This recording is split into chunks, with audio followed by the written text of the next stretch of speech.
So what do we really mean by learnability? And actually, before this word was coined and really invented very recently, I think it's important to understand that there's a very well-established science, mostly within psychology, decoding individual differences in learning potential and learning motivation. Okay, and really broadly, you can think of learnability as somebody's willingness to learn or love for learning, not just learning in the traditional sense of reading a lot of books or reading, books about philosophy, history, or science, but also learning skills, learning practical, hands-on skills or aptitudes, and of course learning things that are relevant, such as interacting with technology or picking up kind of skills related to the digital age. Okay, so it can be manifested in various domains, in various fields. There's a very influential psychological theory to explain how learnability or the hungry mind really works as an instinct, as a basic instinct. A guy called Berlin in the 60s came up with a concept of epistemic curiosity.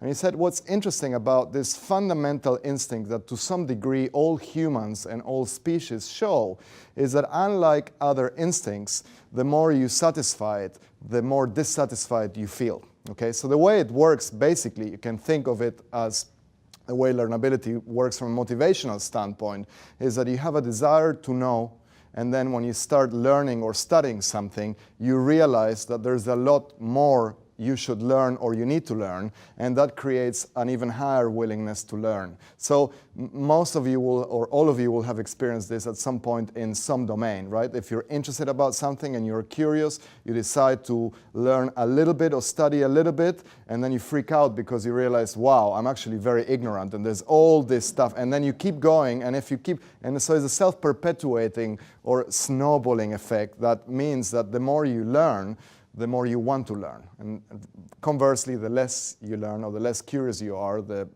less you learn and the less curious you become.